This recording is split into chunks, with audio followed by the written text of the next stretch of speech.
Hi friends, ನಮಸ್ತೆ. Friends, ಇದು ಯಾವ ಲೀಫ್ ಹೇಳಿ? ಎಸ್, ಅದು ಚಕ್ರಮುನಿ ಲೀವ್ಸ್ ಅಂತ ಹೇಳ್ತೀವಿ. ಹೌದಾ? ಮಲ್ಟಿ ವಿಟಾಮಿನ್ ಸೊಪ್ಪು. ಸ್ನೇಹಿತರೆ, ಈ ಒಂದು ಮಳೆಗಾಲದಲ್ಲಿ ಕೆಲವು ಸೊಪ್ಪುಗಳನ್ನ, ಗಡ್ಡೆ ಗೆಣಸುಗಳನ್ನ ತಿನ್ನಲೇಬೇಕು ಅಂತ ಹೇಳ್ತೀವಿ. ನೋಡಿ, ಈ ಅರಿಶಿಣದೆಲೆ ಇರ್ಬೋದು, ಅಥವಾ ತಗತೆ ಸೊಪ್ಪು, ತಜಂಕು ಸೊಪ್ಪು, ಮಲ್ಟಿ ವಿಟಾಮಿನ್. ನೋಡಿ, ಇದು ಚಕ್ರಮುನಿ ಲೀವ್ಸ್ ಅಂತ ಹೇಳ್ತೀವಲ್ಲ. ಕೆಲವೊಂದು ಸೊಪ್ಪುಗಳು ಸ್ನೇಹಿತರೆ ಮಳೆಗಾಲಕ್ಕಾಗಿಯೇ ತಿನ್ಬೇಕು, ಮಳೆಗಾಲದಲ್ಲಿಯೇ ತಿನ್ಬೇಕು. ಇನ್ನು ಕೆಸುವಿನ ಸೊಪ್ಪು ಇರುವುದನ್ನು ಬೇಸಿಗೆಗಿಂತ ಕೆಸುವು ಉಷ್ಣ, ಹಾಗಾಗಿ ಅದನ್ನ ಮಳೆಗಾಲದಲ್ಲೇ ತಿನ್ಬೇಕು ಹೇಳ್ತೀವಿ. ಮತ್ತೆ ನೋಡಿ, ಇದು ಅರಿಶಿಣದೆಲೆ. ನಾನು ಇತ್ತೀಚೆಗೆ ಊರಿಗೆ ಹೋಗಿದ್ದೆ, ಹಾಗೆ ಕೆಲವೊಂದು ಎಲ್ಲಿ ಹೋಗ್ತೀನಲ್ಲ ಆ ಒಂದು ಊರಿಗೆ ಹೋದಾಗ ಸಿಕ್ಕಿರುವಂತ ಸೊಪ್ಪುಗಳನ್ನ ತಂದು ಬಿಡ್ತೇನೆ ನಾನು. ಸೊ ನಾನು ಕೂಡ ಇತ್ತೀಚೆಗೆ ಊರಿಗೆ ಹೋದಾಗ ಈ ಮಲ್ಟಿ ವಿಟಾಮಿನ್ ಸೊಪ್ಪು ತಂದೆ, ತಜಂಕು ಸೊಪ್ಪು ತಂದೆ, ವಡ ಮಾಡಿದೆ. ಹಾಗೆ ಅರಿಶಿಣದೆಲೆದಲ್ಲಿ ಕಡುಬು ಮಾಡ್ತೀವಲ್ಲ, ಏನ್ ಹೇಳ್ತೀವಿ, ಗೆಣಸೆಲೆ, ಅದನ್ನು ಕೂಡ ಮಾಡಿದೆ. ಹಾಗೆ ಈ ಮಲ್ಟಿ ವಿಟಾಮಿನ್ ಸೊಪ್ಪಿನ ಬಗ್ಗೆ ಇವತ್ತು ಹೇಳೋಣ ಅಂತೇಳಿ. ಫ್ರೆಂಡ್ಸ್, ಇದ್ರೆ ಮಾಡಿರುವಂತ ಒಂದು ತಂಬಳಿ ಇದೆಯಲ್ಲ, ಅದ್ಭುತ ಅದು. ಅದರಲ್ಲಿ ಏನೇನೆಲ್ಲ ಇದೆ ಅನ್ನೋದನ್ನ ನಾನು ಈ ವಿಡಿಯೋದಲ್ಲಿ ಹೇಳ್ತಾ ಇದ್ದೀನಿ. ಹಾಗೆ ನಿಮ್ಗೆಲ್ಲರೂ ಸಿಕ್ಕಿದ್ರೆ ಮಳೆಗಾಲದಲ್ಲಿ ಮೇನ್ ಆಗಿ ತಿನ್ಲೇಬೇಕು, ಅಷ್ಟು ವೈಟಮಿನ್ ಇದೆ. ಮಲ್ಟಿ ವಿಟಮಿನ್ ಸೊಪ್ಪು ಇದು. ಓಕೆನಾ? ಸೊ ಫ್ರೆಂಡ್ಸ್, ನಮಸ್ತೆ, welcome back to Sanjana creation blogs.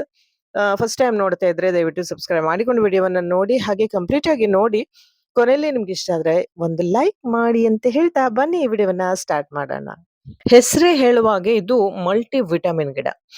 ಆ ಬೇರೆ ಬೇರೆ ತರ ವಿಟಮಿನ್ಗಳ ಆಗರ ಸ್ನೇಹಿತರೆ. ಹಾಗೆ ಇದು ರೋಗ ನಿರೋಧಕ ಶಕ್ತಿಯನ್ನ ಹೆಚ್ಚಿಸುವಂತದ್ದು.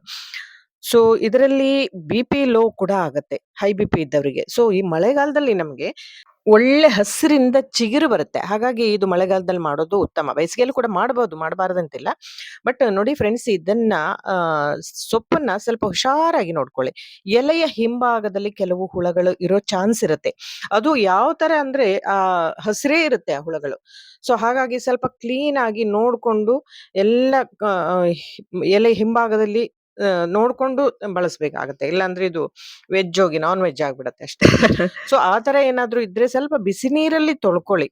ಇಲ್ಲಾಂದ್ರೆ ಚೆನ್ನಾಗೆ ಒಂದು ತಣ್ಣೀರಲ್ಲಿ ತೊಳೆದ್ರು ನಡೆಯುತ್ತೆ. ಸೊ ಇದಕ್ಕೇನು ಬೇರೆ ಬೇರೆ ಐಟಮ್ ಬೇಕು ಅಂತಿಲ್ಲ. ಮೇನ್ ಆಗಿ ತಂಬಳಿಗೆ ಬೇಕಾಗಿರುವಂತದ್ದು ಸ್ನೇಹಿತರೆ, ಒಂದು ಒಗ್ಗರಣೆಗೆ ಏನು ಕೇಳಿದ್ರೆ, ನೀವು ಎಣ್ಣೆಯಲ್ಲಿ ಒಗ್ಗರಣೆ ಮಾಡ್ಬೋದು. ಎಣ್ಣೆಕ್ಕಿಂತ ತುಪ್ಪ ಬೆಟರು, ತುಪ್ಪಕ್ಕಿಂತ ಬೆಣ್ಣೆ ಬೆಟರ್. ಯಾವಾಗ್ಲೂ ತಂಬಳಿ ಮಾಡೋ ಒಂದು ವಿಧಾನವೇ ಹಾಗೆ. ಆ ತಂಬಳಿಗೆ ಹಾಕುವಂಥದ್ದು ಬೆಣ್ಣೆಯಲ್ಲಿ 1 ಚಮಚ ಜೀರಿಗೆ, 1 ಚಮಚ ಕಾಳು ಮೆಣಸನ್ನ ನಾನು ಹಾಕ್ತಾ ಇದ್ದೀನಿ. ಸ್ವಲ್ಪ ಫ್ರೈ ಆಗ್ಲಿ, ಹಸಿ ವಾಸನೆ ಹೋಗುವವರೆಗೆ ಒಂಚೂರು ಫ್ರೈ ಮಾಡಿದ್ರೆ ಸಾಕು. ಸೊ ಅದರ ನಂತರದಲ್ಲಿ ಇದಕ್ಕೆ ನಾವು ಏನು ಇಟ್ಟುಕೊಂಡಿರುವಂತ ಏನು ಸೊಪ್ಪಿದೆಯಲ್ಲ, ಅದನ್ನ ಸ್ವಲ್ಪ ಬಾಡಿಸ್ಬೇಕು. ನೀರು ಅಥವಾ ಹಸಿ ವಾಸನೆ ಹೋಗುವವರೆಗೂ ಸ್ವಲ್ಪ ಬಾಡಿಸ್ಬೇಕು. ಸ್ವಲ್ಪ ಬಾಡಿಸಿದ ಮೇಲೆ ಸ್ವಲ್ಪ ಒಂದು ಮುಷ್ಟಿಯಷ್ಟು ತೆಂಗಿನಕಾಯಿನ ಇದಕ್ಕೆ ಫ್ರೈ ಮಾಡಿ ಹಾಕಿದ್ರೆ ಸಾಕು. ಸೊ ಇದರಲ್ಲಿ ಇರುವಂತ ಐಟಮ್ ಅನ್ನ ಹೇಳ್ತೀನಿ ಸ್ನೇಹಿತರೆ. ಇದರಲ್ಲಿ ಮಲ್ಟಿ ವಿಟಾಮಿನ್ ಹೇಳಿದೆ, ಎ, ಬಿ, ಸಿ ಮತ್ತು ಕಬ್ಬಿಣದ, ಐರನ್ ಮತ್ತು ಪ್ರೋಟೀನ್ ಇರುವಂತ ಸಮೃದ್ಧವಾಗಿರುವಂತದ್ದು.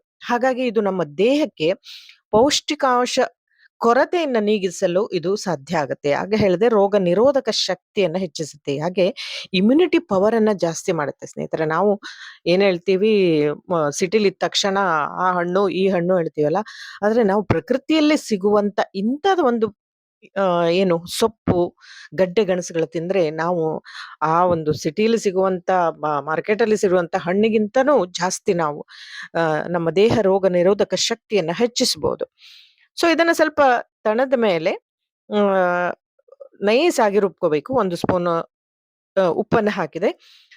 ಸೊ ಇಷ್ಟೇ ಅಲ್ಲ, ಇದಕ್ಕೆ ಮೇನ್ ಆಗಿ ತಂಬಳಿಗೆ ಬೇಕಾಗಿರುವಂತ ಸ್ನೇಹಿತರೆ ಕಡೆದ ಮಜ್ಜಿಗೆ ಅಥವಾ ಮೊಸರು ಇದ್ರೆ ನಾವು ಇದನ್ನು ರುಬ್ಬುವಾಗ್ಲೇ ಮೊಸರು ಹಾಕೋಬಹುದು. ಮತ್ತೆ ಕಡದ ಮಜ್ಜಿಗೆ ಹಾಕುವ ಅವಶ್ಯಕತೆ ಇಲ್ಲ. ಓಕೆನಾ? ನಾ ಮಾಡ್ತಾ ಇರೋದು ಹೀಗೆ. ಈಗ ರುಬ್ಬುವಾಗ್ಲೇ ಮೊಸರನ್ನ ಹಾಕಿ ರುಬ್ಬಿಡ್ತೇನೆ, ಅದಕ್ಕೆ ಮತ್ತೆ ನೀರ್ ಹಾಕ್ಲಿಲ್ಲ. ಆಮೇಲೆ ಇದು ರಕ್ತಹೀನತೆ ನಿವಾರಣೆ ಮಾಡುವಂಥದ್ದು. ಇದರಲ್ಲಿ ಹೇಳಿದೆ ಹೈಯೆಸ್ಟ್ ಕಬ್ಬಿಣದ ಅಂಶ ಇರುತ್ತೆ ಅಂತ ಹೇಳಿ. ಹಿಮೋಗ್ಲೋಬಿನ್ ಮಟ್ಟವನ್ನು ಕೂಡ ಹೆಚ್ಚಿಸಿ ರಕ್ತಹೀನತೆಯನ್ನ ಕಡಿಮೆ ಮಾಡುತ್ತದೆ. ಹಾಗಾಗಿ ಬಾಳಂತರಿಗೆ ಈ ಒಂದು ತಂಬಳಿಯನ್ನ ಮಾಡಿಕೊಡ್ತಾರೆ. ಬಾಳಂತಿ 15 ದಿನ, 1 ತಿಂಗಳಾದ ತಕ್ಷಣ ಈ ತಂಬಳಿಯನ್ನ ಮಾಡಿದ್ರೆ ಬಹಳ ಚೆನ್ನಾಗಿರುತ್ತೆ. ಅವರ ರೋಗ ನಿರೋಧಕ ಶಕ್ತಿ ಇರ್ಬೋದು ಅಥವಾ ಇಮ್ಯುನಿಟಿ ಪವರ್ ಜಾಸ್ತಿ ಮಾಡುತ್ತೆ. ಹಾಗೆ ಇದಕ್ಕೊಂದು ಒಗ್ಗರಣೆ ಕೊಡುವ. ಒಗ್ಗರಣೆ ಕೊಡೋಕ್ಕಿಂತ ಮುಂಚೆ ಇದಕ್ಕೆ ಅಂದ್ರೆ ಬಿಸಿ ಮಾಡ್ಬೇಕಿದು. ಹಾಗೆ ಒಂದು ಆಸ್ ಯೂಶುವಲ್ ಪುನಃ ನಾನು ಒಂದು ಬೆಣ್ಣೆ ಹಾಕಿದೆ, ಜೀರಿಗೆ ಹಾಕಿದೆ. ಮತ್ತೆ ಬೇರೆ ಏನು ಹಾಕ್ಬೇಕಾಗಿಲ್ಲ, ಜಸ್ಟ್ ಜೀರಿಗೆ ಹಾಕಿದ್ರೆ ಸಾಕು. ಆಮೇಲೆ ಆ, ಏನು ರುಬ್ಬಿಟ್ಕೊಂಡಿದ್ವಲ್ಲ ಅದನ್ನ ಹಾಕಿ ಬಿಸಿ ಮಾಡಬೇಕು. ಕೆಲವೊಂದು ತಂಬಳಿಗಳನ್ನ ಬಿಸಿ ಮಾಡಬೇಕು ಸ್ನೇಹಿತರೆ, ಮಳೆಗಾಲದ ಆದ್ರೆ. ಓಕೆನಾ? ನೋಡಿ ಇದರಲ್ಲಿ ಎಷ್ಟು ರೋಗ ನಿರೋಧಕ ಶಕ್ತಿ ಅಂದ್ರೆ ವಿಟಮಿನ್ ಸಿ ಮತ್ತು ಆಂಟಿ ಆಕ್ಸಿಡೆಂಟ್ಗಳು ದೇಹದ ಶಕ್ತಿಯನ್ನ ಹೆಚ್ಚು ಮಾಡುತ್ತವೆ. ಹಾಗೆ ಕಣ್ಣಿನ ಆರೋಗ್ಯಕ್ಕೆ ಕೂಡ ಉತ್ತಮ ಆಗಿದೆ. ವಿಟಮಿನ್ ಎ ಸಮೃದ್ಧ ಆಗಿರೋದ್ರಿಂದ ದೃಷ್ಟಿ ದೋಷವನ್ನ ನಿವಾರಿಸಿ ಕಣ್ಣಿನ ಆರೋಗ್ಯವನ್ನ ಕಾಪಾಡುತ್ತೆ. ಹಾಗೆ ಕ್ಯಾಲ್ಸಿಯಂ, ಕಬ್ಬಿಣ ಅಂತ ಹೇಳಿದೆ, ರಂಜಕದ ಅಂಶ ಇರೋದ್ರಿಂದ ಮೂಳೆಗಳು ಮತ್ತು ಹಲ್ಲುಗಳು ಗಟ್ಟಿ ಆಗುತ್ತಂತೆ. ನೋಡಿ ಎಷ್ಟು ಮಲ್ಟಿ ವಿಟಮಿನ್ ಇದೆ ಅಂತ ಹೇಳಿದ್ನಲ್ಲ. ಹಾಗೆ ತೂಕ ನಿಯಂತ್ರಣ, ಕಡಿಮೆ ಕ್ಯಾಲೋರಿ ಮತ್ತು ನಾರಿನಾಂಶ ಹೊಂದಿರೋದ್ರಿಂದ ಜೀರ್ಣಕ್ರಿಯೆ ಈಸಿಯಾಗಿ ಆಗುತ್ತೆ. ಎಸ್, ಈಗ ಇದಾಗಿದೆ. ಒಂದು ಕುದಿ ಬಂದ್ರೆ ಸಾಕು. ಕೊತ ಕೊತ ಕೊತ ಕೊತ ಕುದಿಬೇಕಂತಿಲ್ಲ. ಜಸ್ಟ್ ಒಂದು ಕುದಿ ಬಂದ್ರೆ ಸಾಕು. ಓಕೆನಾ? ಇದರಿಂದ ರುಚಿಕರವಾದ ತಂಬಳಿ, ಚಟ್ನಿ, ಪಲ್ಯ, ಆಮೇಲೆ ಸಾರು ಕೂಡ ಮಾಡ್ಬೋದು. ಓಕೆನಾ? ಸೊ ಇಷ್ಟು ವಿಟಮಿನ್‌ಗಳ ಆಗರ ಇರುವಂತ, ರೋಗ ನಿರೋಧಕ ಶಕ್ತಿಯನ್ನ ಹೆಚ್ಚಿಸುವಂತ, ಇಮ್ಯುನಿಟಿ ಪವರ್ ಅನ್ನ ಹೆಚ್ಚಿಸುವಂತ ತಂಬಳಿ ಅಂತೂ ನನಗೆ ಇದೊಂದು ತಂಬಳಿ ಇದ್ರೆ ಸಾಕು ಇಡೀ ಊಟ.